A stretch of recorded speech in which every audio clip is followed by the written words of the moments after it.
চলো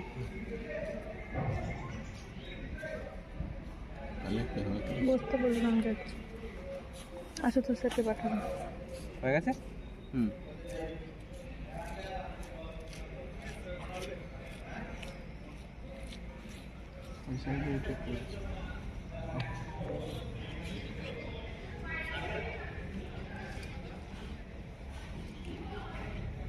ঠিক আছে। এবার দেখো কম্পাসের কাজ কি, আমাদের পেসোমেট্রিক কম্পাসের কাজ কি, আমরা থিওরিতে পড়েছিলাম যে পেসোমেট্রিক কম্পাসের কাজ হচ্ছে আমাদের বিয়ারিং নেওয়া, হোল সার্কেল বিয়ারিং এবং টোটাল হোল সার্কেল বিয়ারিং নেওয়া, এবং আমরা ফোর বিয়ারিং এবং ব্যাক বিয়ারিং আমরা প্রত্যেকটা লাইনে নিতে পারবো। এবার দেখো খাতা পেন আছে, খাতা পেন দাও। দেখো আমার এখানে যদি 4টে পয়েন্ট থাকে, ধরো এই একটা পয়েন্ট আছে, একটা পয়েন্ট আছে, একটা পয়েন্ট আছে, একটা পয়েন্ট আছে। এবার এই 4টে পয়েন্টে আমার বিয়ারিং নিতে হবে। এবার 4টে পয়েন্টে বিয়ারিং নিতে গেলে আমার কী করতে হবে, ধরো এই পয়েন্টে যখন আমি বিয়ারিং নেবো